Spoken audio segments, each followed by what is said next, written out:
Un mois après l'assassinat du préfet Claude Érignac, 3 juges antiterroristes se sont rendus à Ajaccio sur les lieux du meurtre. Le point de l'enquête dans ce journal. Près de Rouen, après le geste meurtrier de 3 adolescents, reportage dans ce journal sur la délinquance au quotidien qui touche les jeunes de plus en plus tôt. Quelle réponse le monde des adultes peut apporter à ces gestes qui laissent démunis? Enquête dans un commissariat. Les infections en milieu hospitalier qui font plusieurs milliers de victimes chaque année au cœur d'un colloque médical. Au programme, le matériel d'exploration difficile à stériliser. Découverte aux Jeux paralympiques de Nagano du médaillé d'or du ski de fond, un athlète heureux qui skie en fauteuil. Alexandre Brunet a le goût du défi et la joie de vivre. Et puis divine surprise pour les héritiers d'un compositeur du début du siècle. Ils ont découvert qu'une des musiques figurant dans le film Le Titanic était signée de leur grand-père. Elle leur rapportera de l'or.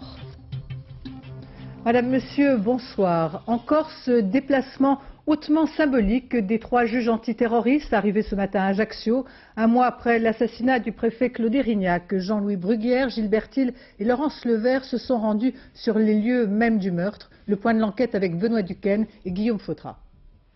Cette femme sera la seule à venir déposer quelques fleurs de son jardin à l'endroit même où le préfet Érignac a été assassiné. Un mois après, vous avez l'impression que les choses ont changé? Je ne crois pas. Je l'espérais beaucoup, mais j'ai bien peur qu'on ne découvre pas le salopard. Et lâche, parce qu'il a fait ça par derrière, il ne l'a pas fait devant. Hein? Il l'a fait par derrière, et ça c'est inadmissible. Qu'en Corse, on n'ait plus accepté ça. Découvrir les assassins du préfet, c'est pourtant la mission du juge Bruguière, et ce n'est bien sûr pas un hasard si le patron des juges de l'antiterrorisme a choisi ce premier anniversaire pour venir faire le point de son enquête. Il est accompagné des autres magistrats chargés du dossier, les juges Thill et Levert. À la préfecture, le nouveau préfet l'attend en compagnie de Roger Marion, le patron de la 6e DCPJ. Monsieur Bruguière, on peut savoir ce que vous venez faire ici? En 2 mots. Vous coordonnez l'enquête? Depuis un mois, des dizaines de personnes ont été entendues ou interpellées. Depuis le nationaliste Marcel Lorenzoni, incarcéré pour détention d'explosifs, jusqu'à une perquisition spectaculaire dans les locaux du journal nationaliste, Ouribambou à Bastia. Mais ce travail de la police ne rassure pas les femmes du manifeste pour la vie. Il y a un mois, elles étaient à la tête de 40 000 personnes dans les rues pour dire non à la violence. Aujourd'hui, elles attendent des résultats tangibles. Nous sommes inquiètes aujourd'hui parce que nous ne voudrions pas que les pouvoirs publics donnent l'impression de jeter de la poudre aux yeux ou de chercher des boucs émissaires. Ce n'est pas ça la justice sereine. De la sérénité, le juge en réclame en se rendant sur les lieux mêmes du drame. Et pas seulement parce que la police paraît divisée entre les hommes du commissaire Dragacci de la PJ de Corse et ceux du commissaire Marion de Paris. Pour l'instant, la police, comme on dit, ferme des portes et poursuit sur la piste nationaliste, celle d'extrémistes en marge de tout mouvement connu et qui auraient décidé de radicaliser leur action en frappant symboliquement à la tête de l'État en Corse. Le travail des juges et de la police laisse pour l'instant sceptiques la plupart des Corses qui ne voient pas pourquoi ce meurtre serait élucidé quand tant d'autres sont restés impunis. Et ils se demandent surtout quelles vont être les premières mesures du nouveau préfet Bernard Bonnet et si le retour de l'état de droit en Corse ne va pas se traduire pour eux par davantage de tracasseries et de sévérité de la part de l'administration. Et puis le professeur de l'université de Perpignan, soupçonné d'avoir envoyé un faux avis de décès de Bernard Bonnet au journal L'Indépendant. Cet homme vient d'être écroué. Au lendemain du coup de filet contre les milieux proches du GIA, l'opération confirme l'imbrication des réseaux islamistes en Europe. Parmi les hommes de ce réseau, l'un d'entre eux est Farid Melouk, un Français d'origine algérienne, condamné par défaut à 7 ans de réclusion. Un chef de bande, une tête de pont de la mouvance islamiste radicale, un lieutenant du fameux Ali Touchent, considéré comme l'un des organisateurs de l'attentat contre la station Port-Royal. Arnaud Boutet, Alain Poirier. Cet immeuble, la police belge le surveillait depuis plusieurs semaines. En perquisitionnant hier vers 7 h, elle y a découvert 7 détonateurs et du matériel d'imprimerie. Mais ses occupants avaient pris la fuite, sans doute informés des premières arrestations effectuées quelques heures plus tôt au numéro 28 de la rue Ouéry, dans un autre quartier de la ville. Ici vivaient Laroussi et Soussi, un Tunisien de 30 ans. C'est lui qui mettait son appartement à la disposition des autres membres présumés du GIA. Et Soussi, un garçon très discret selon le voisinage. Un monsieur musulman, très gentil, très poli, sans histoire, qu'on ne voyait pas toute une année, parfois, je dirais que pendant des mois, il disparaissait. Il n'a jamais gêné personne. Les 7 personnes arrêtées partageaient le petit appartement depuis 15 jours. Parmi elles, Farid Melouk, français, interpellé après 11 heures de siège. Melouk, considéré comme le cerveau de la bande. Il était manifestement la personnalité de référence, certainement. C'est elle qui disposait de l'arme, c'est elle qui s'est opposée à l'action des services de police, c'est elle qui a finalement résisté le plus longtemps. Ses proches le surnomment le Chinois. Farid Melouk est originaire de Vénissieux, dans la région lyonnaise. Son parcours, celui d'un petit voyou converti à l'islam, le même qu'un certain Khaled Kelkal. Kelkal qu'il connaissait, tout comme Tarek, l'organisateur du réseau des poseurs de bombes en France durant l'été 95. Dans cette affaire, Melouk a déjà été jugé par défaut et condamné à 7 ans d'emprisonnement. Ce sont quand même des gens qui, dans le réseau GIA, ont une certaine importance. Et aussi qui prouvent quand même qu'il y a des relations et des collaborations internationales. À partir de la Belgique, Farid Melouk avait eu des liens avec un groupe de fondamentalistes tunisiens basé en Italie. Et il semblerait qu'il ait tenté de reconstituer à partir d'ici des réseaux du GIA en France. Nouveau développement dans l'affaire Elf Dumas. Selon le journal Le Monde, Madame Devier-Joncourt, proche de Roland Dumas, aurait reçu du groupe pétrolier Elf une commission de plusieurs dizaines de millions de francs pour tenter de faire pression sur l'ancien ministre des Affaires étrangères, Roland Dumas, qui se défend de toute implication et qui a fait savoir que tous les mouvements de fonds sur ses propres comptes bancaires étaient justifiés et déclarés au fisc. Olivier Caroff, Myriam Metaoui. Une paire de chaussures de luxe achetée en 92 chez un bottier parisien, c'est le seul lien financier établi à ce jour entre Roland Dumas et Christine Devier-Joncourt. Un détail à l'époque, mais aujourd'hui rien n'est anodin car la justice tente de déterminer le rôle de cette proche de l'ancien ministre des Affaires étrangères dans un dossier de vente d'armes à Taïwan.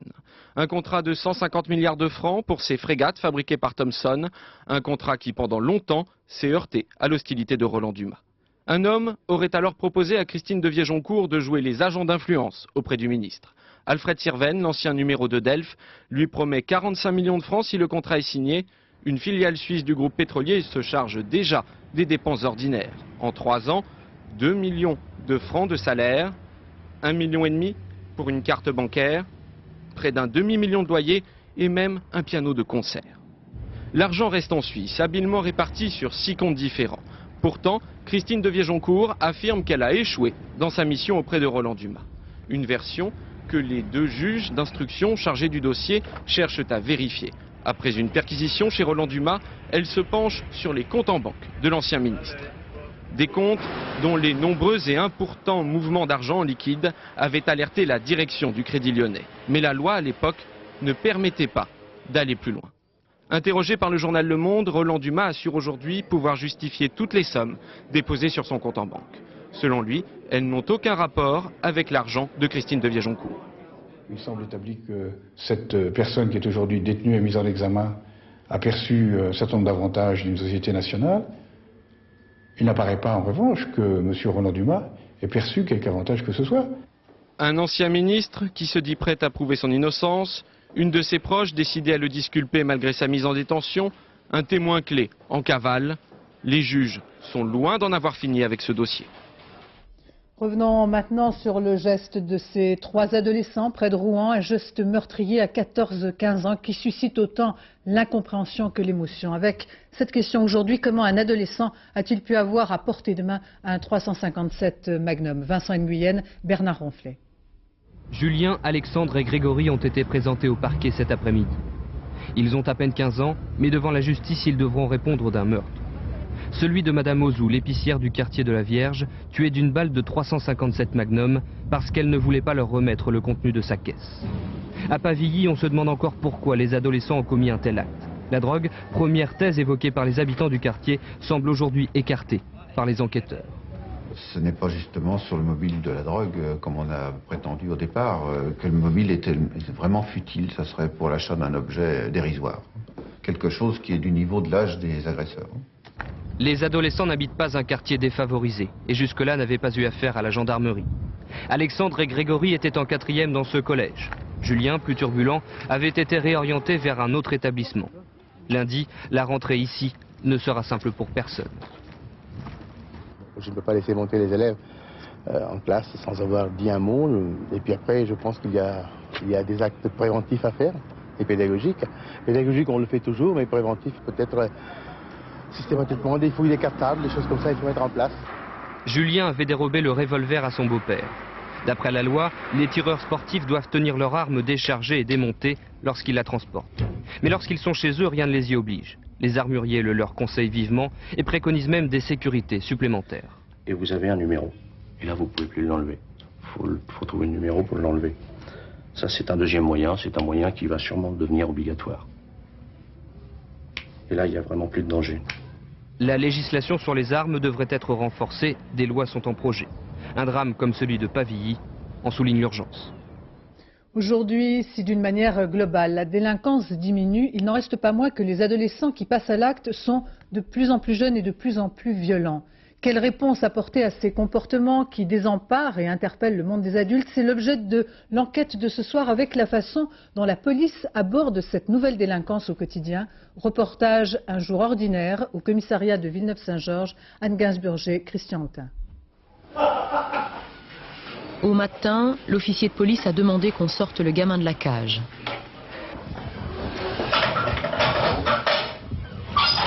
Tiens, vous venez, monsieur. On va vous monter dans le bureau de l'officier de police judiciaire. En garde à vue depuis quelques heures, il est attendu pour interrogatoire, le premier de sa vie, à 16 ans. Le lieutenant de Jean, lui, n'en est plus à une affaire près qui implique des mineurs. Celui-là était jusqu'ici inconnu des services de police. Il va falloir trouver le ton. Voilà. Bon, t'essaies quand même de te tenir comme il faut, hein. On t'es pas en classe. Voilà. Bon, raconte-moi un petit peu ce qui s'est passé hier. Pour une première arrestation, le garçon semble déjà rompu à l'exercice. Toute la difficulté de l'audition est là. Très vite, imposer l'autorité. Alors, l'officier de Jean va revenir sur la course-poursuite de la veille, le scooter volé et le copain en fuite. Avalanche de questions sur tous les tons. La méthode n'aura pas raison de la détermination du jeune. Et il est à lui. Je sais pas, moi je suis monté, c'est tout. Vas-y, tu peux me le dire, hein, maintenant, de toute façon. Non, attends. Ton pote, il a pas de scooter. Hein? Il s'absente un petit moment, il revient avec un scooter, tu lui poses pas de questions? Non? Ça te vient pas l'idée? D'accord. Le policier le sait, le temps joue contre lui. Il dispose de 24 heures de garde à vue, sans aveu ni preuve, face à un mineur. L'affaire peut s'arrêter là. Tu vas rien dire de plus? Tant pis, si tu veux prendre pour toi tout seul, moi j'y vois aucun inconvénient, mais tu me fais pas perdre mon temps. Ok? Le silence pour seule réponse, la stratégie du repli sur soi, pour braver toutes les théories. Ce qui est important, c'est qu'il faut marquer l'interdit, en fait, pour ce jeune, hein, à savoir qu'ils ont fait une bêtise. Cette bêtise, elle doit être sanctionnée, proportionnellement à la bêtise, hein, parce que c'est vrai que c'est pas des faits, ça reste un recel de vol, bon, c'est pas grave en soi. C'est la première fois qu'il se fait attraper, bon. Mais il faut marquer le coup. Très vite, de nouveaux éléments révèlent une deuxième affaire et deux jeunes complices. Hier midi, qu'est-ce que t'as fait comme connerie encore? Bon, attends, je t'explique. On a été gentils. Hein, ça s'est très bien passé jusqu'à présent. Hier, tu as piqué des clés avec tes copains au collège. Ne dis pas non, on vient d'avoir le proviseur du collège. Vous avez piqué des clés des gymnases et du collège. C'est vrai ou c'est pas vrai? Non. C'est pas vrai? C'est qui le menteur? C'est le proviseur ou c'est toi? Tu sais pas? Démarche classique de vérification auprès du collège. Les heures qui passent mettent peu à peu à jour l'emploi du temps du jeune et de ses deux copains. À charge pour l'officier de Jean d'établir la responsabilité réelle de chacun d'entre eux. Vous déposez plainte, bien sûr? Oui. Bien sûr, nous déposons plainte. T'as quel âge? 15 ans? Pardon, excusez-moi. Et toi? 16. 15 et 16 ans, mais la loi est la même pour tous, majeurs ou mineurs. Une arrestation reste une arrestation. Ainsi, le défi au système va-t-il s'inscrire dans leur histoire? Face à la police, leurs mensonges et leur peur de gosse se ressemblent toujours. Le commissariat est cette première frontière entre deux mondes. C'est vrai que le mineur qui arrive pour les actes de violence, de vol avec violence ou des choses comme ça dans un commissariat, c'est parce que tout le reste avant a échoué. C'est quoi le reste? Ah, c'est l'école, c'est les parents. Et moi je dirais surtout, c'est d'abord les parents. Aïe, aïe, aïe, aïe, aïe, aïe, aïe, aïe, aïe, aïe, aïe, aïe. T'es sûr que tu me dis toute la vérité? Toute la vérité, oui. Bon. T'as déjà eu des problèmes avec la police? Jamais. Jamais? C'est la première fois? Faut pas pleurer, hein. T'es grand? Pourquoi mon père veut m'envoyer au bled? Mais non, j'expliquerai à ton père. Non. J'expliquerai que t'as raconté la vérité. D'accord? Aux parents, il sera demandé de venir récupérer leurs enfants. Fin de garde à vue et signalement au juge.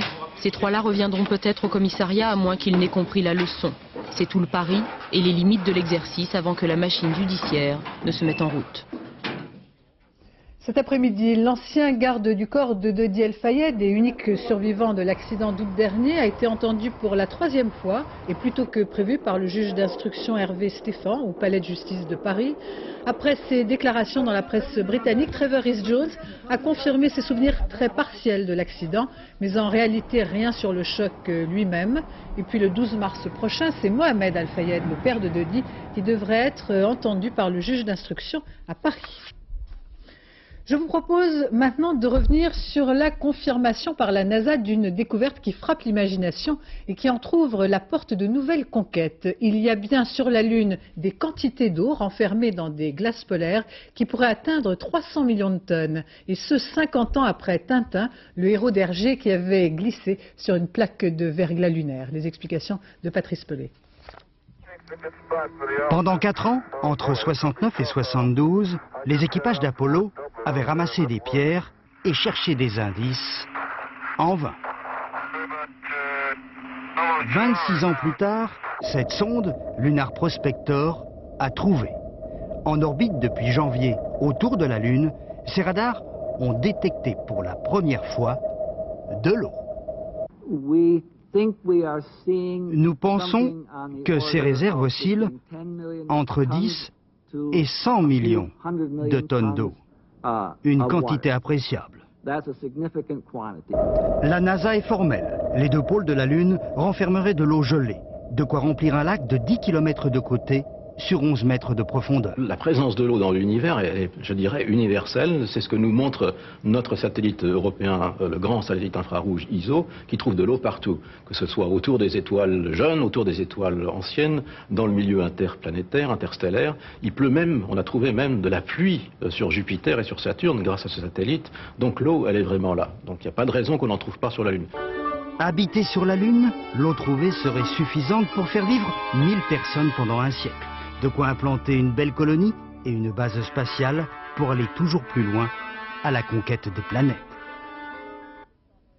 Aujourd'hui organisée par l'assistance publique, conférence sur l'hygiène hospitalière, un sujet d'importance puisqu'on sait que chaque année, plusieurs milliers de personnes en entrant à l'hôpital contractent une infection qui leur sera fatale. Au menu de ces discussions aujourd'hui, la stérilisation de tous ces appareils d'exploration comme l'endoscope qu'on ne peut pas stériliser à haute température. Jean-Daniel Flézaquier et Luc Bachofen.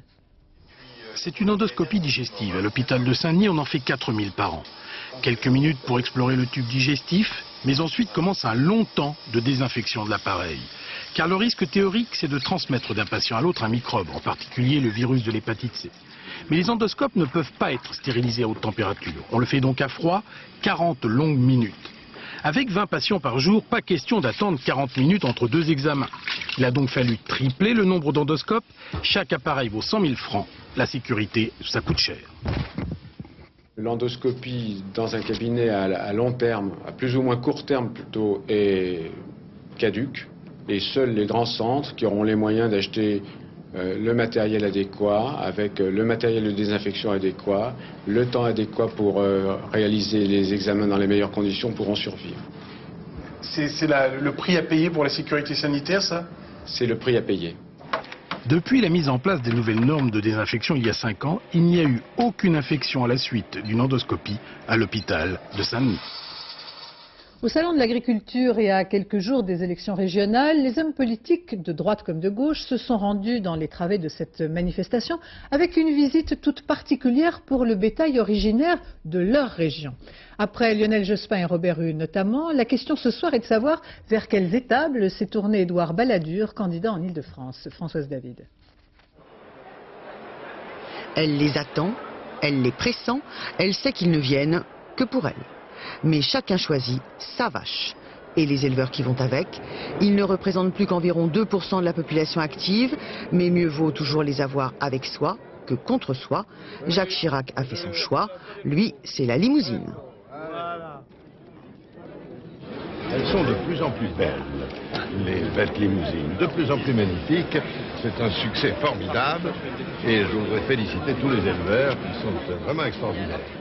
Elle est dite rustique, sa robe est beige, elle est gasconne, donc du sud-ouest. Elle est née dans la région de Sainte-Gabelle, elle a droit aux honneurs du Premier ministre.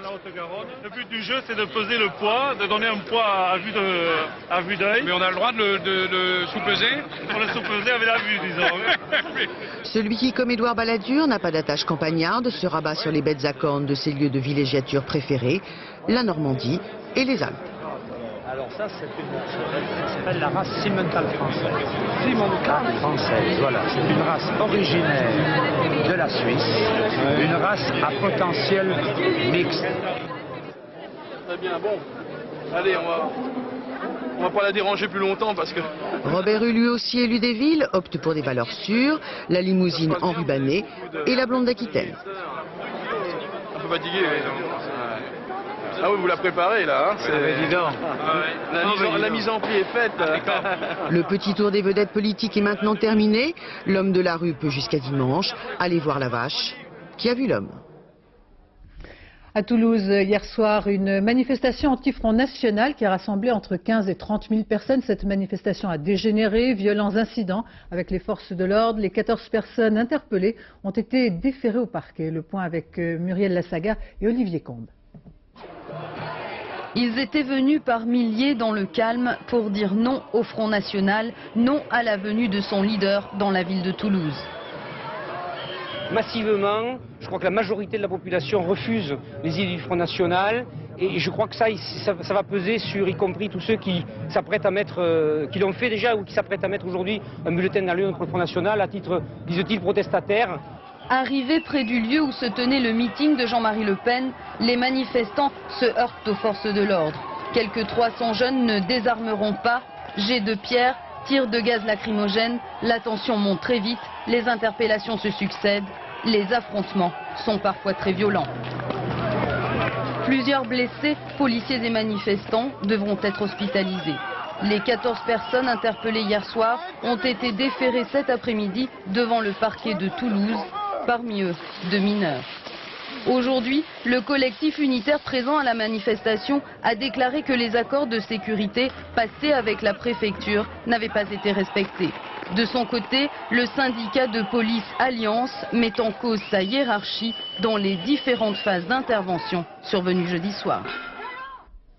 Au moment où Philippe Séguin tient son grand meeting à Bordeaux, meeting au cours duquel Alain Juppé devrait également prendre la parole, revenons sur la campagne du président du RPR qui continue sa tournée des départements. Javid Imbert, Jean-Louis Normandin. Lorsqu'on a décidé, comme Philippe Séguin, de se rendre dans chacun des 95 départements français pour y faire campagne, il y a quelques règles à observer. 3 ou 4 villes par jour, et comme le transport prend du temps, pas plus d'1 heure et demie passée sur place. Ainsi, tout le monde a droit à sa visite, tout le monde est content. C'est bon, c'est bon tout à fait. Merci, monsieur le ministre. Allez, vas-y là. Ça va. Pour la droite, qui détient 20 des 22 régions françaises, la QV 98 s'annonce difficile. Des positions, il y en a à défendre partout, en zone rurale, comme dans les grandes villes. Le RPR a donc choisi la campagne d'explication, sans négliger les formules. Lorsqu'elles font mouche, il faut savoir les placer, quel que soit l'auditoire. On ne peut pas ne pas se poser une question. Pourquoi, dans ces conditions, s'arrêter à 35 heures? C'est vraiment trop bête. Je me suis aperçu que j'étais pas le seul à me poser la question. Madame Voynet se l'était posée elle aussi, elle y avait apporté sa réponse. Elle est pour 32 heures. Elle. Mais on peut continuer. On peut aller jusqu'à 25 heures. Mais évoquer simplement ces hypothèses démontre l'absurdité de la démarche qui a été engagée. Philippe Séguin, en tout cas, est le seul leader de l'opposition à s'être engagé avec autant d'ardeur. Dans les régions, il vient aussi défendre quelques principes. Et vous nous donnez des babis là, hein? Ici, par exemple, en Languedoc-Roussillon, où l'UDF Jacques Blanc, président du conseil sortant, n'exclut pas de sauver son fauteuil grâce à des voix du Front National. Au RPR, tout arrangement de la sorte est exclu. Les gens qui appartiennent au RPR, ils feront ce qui a été décidé par le RPR, parce que nous sommes là sur un problème politique fondamental. Et s'ils ne le font pas, ils ne seront plus du RPR. Et j'ai l'habitude de faire ce que je dis. Je crois l'avoir déjà démontré. Philippe Séguin vient de boucler sa 65e étape. La longue marche, comme il l'appelle, compte encore 30 stations d'ici au scrutin. Si la droite limite les dégâts le 15 mars, elle devra beaucoup au marathon de Philippe Séguin. En Irak, les inspecteurs de l'UNSCOM ont pénétré aujourd'hui dans différents sites. Toutes ces inspections se sont déroulées sans entrave et avec une entière coopération, a affirmé Bagdad. À la tête de ces experts de l'ONU, l'Américain Scott Ritter. La communauté internationale extrêmement inquiète des événements qui se succèdent au Kosovo. De nouveaux affrontements ont opposé aujourd'hui les forces de l'ordre aux nationalistes albanais. Le Kosovo, une véritable poudrière. Seul un règlement politique et une réaction rapide et ferme de la communauté internationale peuvent déboucher sur une paix durable, a déclaré tout à l'heure le président Jacques Chirac. Laurent Boussier. Des images qui rappellent trop celles déjà vues il y a quelques années au début de la guerre en Croatie et en Bosnie. Opération de police musclée avec canons, blindés et hélicoptères, les troupes serbes ont concentré leur attaque autour de quelques villages proches de la ville de Svrika, à 25 km à l'ouest de Pristina, la principale ville du Kosovo. Peu de témoignages directs, la région est bouclée, mais déjà les victimes se comptent en dizaines.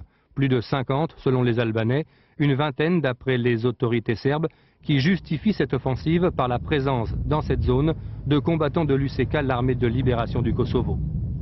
Les Albanais, eux, contestent évidemment ces arguments. Devant la presse, leur leader, Ibrahim Rugova, parle d'épuration ethnique. Des mots, eux aussi déjà entendus en Bosnie et en Croatie. Ces attaques font partie d'un plan d'épuration ethnique mis en œuvre par les Serbes au Kosovo. 90% d'Albanais, 10% de Serbes, dans cette province la plus pauvre de Serbie. Une haine de plus en plus forte entre les deux communautés. Des centaines de villageois et de paysans qui quittent leurs terres pour fuir les combats. L'enchaînement fait peur aux diplomates européens et américains qui craignent la déstabilisation d'une région déjà fragilisée. Les pressions diplomatiques s'accentuent sur Belgrade qui pour l'instant fait la sourde oreille. Les manifestations se multiplient en Europe et au Kosovo les pancartes tendues hier à bout de bras par les femmes à Pristina, OTAN où es-tu, était un pathétique appel au secours. En Irlande du Nord, un millier de personnes sont venues assister à l'enterrement de ces deux amis d'enfance, l'un catholique, l'autre protestant, devenus depuis leur assassinat mardi les symboles de la réconciliation. Nous sommes à la croisée des chemins, a dit l'archevêque catholique. Allons-nous prendre la route des bombes ou celle vers la paix? Une paix basée, comme l'amitié de Damien et Phil, sur le respect et l'égalité. Aux États-Unis, le docteur Shepard, dont l'histoire a inspiré le célèbre film Le Fugitif, eh bien le docteur Shepard pourrait être innocenté grâce à des tests génétiques réalisés après son exhumation. En 1954, ce médecin avait été accusé du meurtre de son épouse. Il avait toujours clamé son innocence. Maryse Burgot. Dans les années 50, aux États-Unis, ce visage défraya la chronique judiciaire. Quelques années plus tard, ces quelques notes de générique devinrent tout aussi célèbres. L'homme, comme la série télévisée, comme le film qui suivit, avec l'acteur Harrison Ford, porte le même nom, Le Fugitif.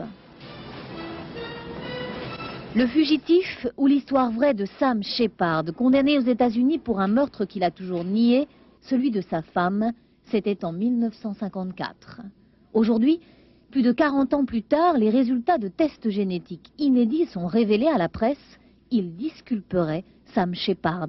En 1998, nous avons les preuves que le docteur Shepard n'a pas tué sa femme. C'est le fils de Sam Shepard, âgé aujourd'hui de 50 ans, qui se bat pour laver l'honneur perdu de son père. L'année dernière, il a même accepté que son corps soit exhumé pour rendre possible des tests génétiques.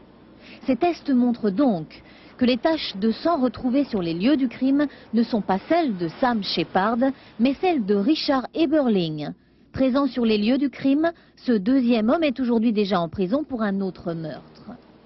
Ces nouvelles révélations sur l'histoire d'un homme qui a passionné l'Amérique vont-elles suffire à faire réouvrir le dossier? Rien n'est moins sûr. Le procureur de l'Ohio déclare aujourd'hui que ces nouveaux éléments sont insuffisants. Le fils de celui qu'on appela le fugitif pourrait donc bien continuer longtemps à courir après l'honneur perdu de son père. Les épreuves paralympiques de Nagano ont débuté aujourd'hui. Déjà 2 médailles d'or en ski de fond, avec l'une attribuée à un athlète qui participe pour la première fois à cette compétition. Portrait de ce sportif heureux, Christophe Duchiran, Frédéric Basile.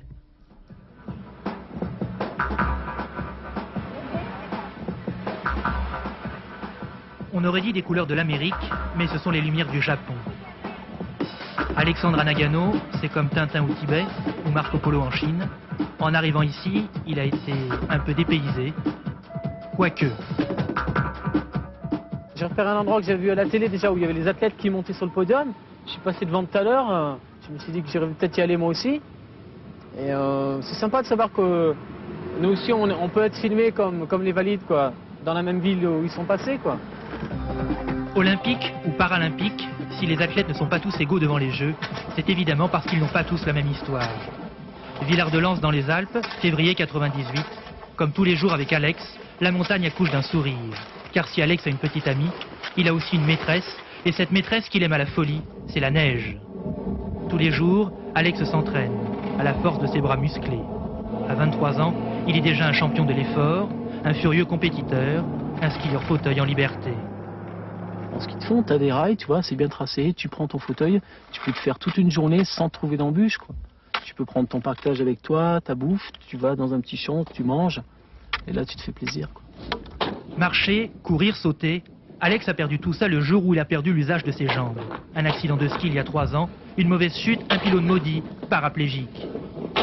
Il y a pourtant quelque chose qu'Alex n'a jamais perdu, ou alors pas longtemps, c'est le plaisir de vivre, qu'il partage aujourd'hui avec Gina, photographe et concubine. C'est vous dire qu'elle sait passer le portrait de son homme au révélateur. Il ne sait pas ce qui lui est arrivé. Pour lui, il a toujours été en fauteuil, plus ou moins, parce que je lui ai déjà demandé, est-ce que si tu avais tes jambes, je sais pas, est-ce qu'il y avait des progrès dans la médecine, tu remarcherais? Il me dit non, je suis bien comme je suis. Jamais négatif, jamais fataliste, je suis bien comme je suis, en photo ou dans la vie. De Villard-de-Lans à Nagano, aujourd'hui vendredi 6 mars 1998, comme tous les compétiteurs en compétition, Alex a rendez-vous avec lui-même. Pour l'encourager, des petits japonais pas chauvins pour un sou. C'est l'épreuve du biathlon, 7 km et demi, du ski de fond et du tir de précision. Pour Alexandre, 0 faute, c'est la première fois que ça lui arrive, l'état de grâce en quelque sorte. Après une demi-heure de course, les petits japonais voient venir le chevalier blanc. Alexandre, vainqueur, pour la première course de ses premiers Jeux. Alexandre, l'homme qui n'a jamais aimé perdre son temps. Franchement, je dis que quand même j'ai accompli quelque chose de formidable, quoi. Parce que j'ai quand même eu mon accident il y a 3 ans. Hein. Donc je sais pas s'il y a beaucoup de personnes qui au bout de 3 ans vont aux Jeux Olympiques. Enfin, ouais, j'ai fait quelque chose de bien, je suis content. Dans son genre, Alex est un drôle de petit gars, capable de vous faire comprendre en un rien de temps qu'un beau destin, ça vaut mieux qu'un long discours. Son âme est aussi pure que la neige est blanche, et ça, c'est encore plus important que les médailles. Pour son deuxième match au Stade de France, le 15 tricolore rencontrera demain après-midi l'Irlande. Après ses succès sur l'Angleterre et l'Écosse, les Français sont sur la route du Grand Chelem. Alexandre Cara. Le fighting spirit, c'est une spécialité irlandaise. On pourrait traduire ça par l'esprit de combat. Pour le dernier match des Irlandais à Paris, au Parc des Princes, c'était plutôt l'esprit de baston. Un plat indigeste qui a laissé plus d'un Français sur la touche. Dans les années 70, le fighting spirit, c'était une belle machine, bien rodée, avec des victoires à la clé. Dans le jardin irlandais, pour les Bleus, c'était souvent la volée de bois vert. La chance était du côté irlandais et je pense qu'il en est très bien ainsi. Bon, nous avons perdu, mais il faut savoir quand même que c'est l'année du centenaire irlandais et tous les joueurs irlandais étaient très motivés hier et ils voulaient la victoire à tout prix. Dans le rugby moderne, tout peut arriver et très vite arriver. Donc si on ne veut pas que ça nous arrive, gardons cette humilité qui est la nôtre aujourd'hui. Pas d'excès de confiance certes, mais ça fait un bail que les Verts d'Irlande n'ont pas battu les Bleus de France. La der des der, c'était il y a 15 ans déjà, sur la pelouse des hommes au trèfle. Aujourd'hui, le fighting spirit, ça ne se traduit plus. En tout cas, plus par des victoires. L'Irlande est devenue le souffre-douleur des 5 nations, une équipe d'Irlande qui cherche à se retrouver, une équipe qui a consommé 5 entraîneurs en 11 ans. Des Irlandais battus d'entrée cette année par l'Écosse, des Écossais écrasés il y a 15 jours par les Anglais, des Anglais eux-mêmes défaits par les Bleus au Stade de France. Si l'on en croit les lois de l'arithmétique, les Français devraient facilement s'imposer. Si l'on en croit les lois du rugby, 15 verts, ça fait toujours de dégâts. À 94 jours maintenant de la Coupe du Monde, les supporters britanniques sont en émoi, tout faire pour être prêts, y compris apprendre la langue française. Des cours du soir ont été mis au point à l'initiative des clubs de football. L'exemple dans le nord du pays, près de Birmingham, Étienne Lénart. Le stade. Un peu plus fort, un peu de patience, hein. Le stade. Le stade. Le bar. Le bar. Les toilettes. Les toilettes. Du stade aux toilettes, dans à peine 3 mois, ils comptent bien eux aussi être de la partie. Pour 500 francs les 7 leçons, ces inconditionnels du football ont entamé un parcours qui, ils l'espèrent, les mènera le 12 juillet prochain jusque dans l'enceinte du Stade de France pour une finale où l'Angleterre aura évidemment sa place. Allez les Blancs! Ne pas apprendre leur langue, c'est faire insulte à nos amis français. Il ne faut pas s'attendre à ce que tout le monde nous parle en anglais. Je voudrais avoir les bases pour me débrouiller sur place, pour le logement, les restaurants, etc. Vous voyez la France. Tout y passe, de la géographie à l'histoire. Seule inquiétude, trouver des places, et l'on ne traduira qu'en substance les insultes de la presse populaire à notre égard. Bottons les fesses à ces grenouilles visqueuses qui nous refusent des tickets d'entrée. Le professeur tentant lui de faire diversion au cas où les stades seraient inaccessibles.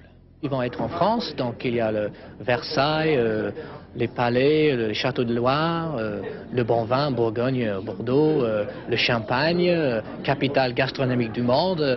Connaissant la passion des Anglais pour leur équipe, il est tout de même probable qu'il y aura plus de monde autour des stades que dans les châteaux de la Loire.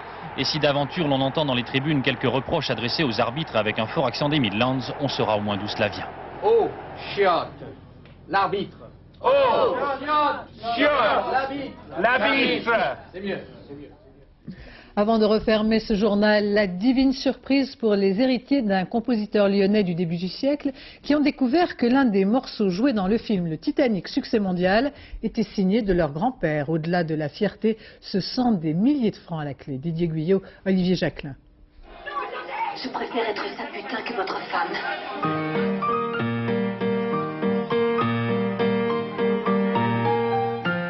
Cette valse, le Sphinx, jouée sur le Titanic, un musicien de Villefranche-sur-Saône, Gérard Poppy, la connaît bien.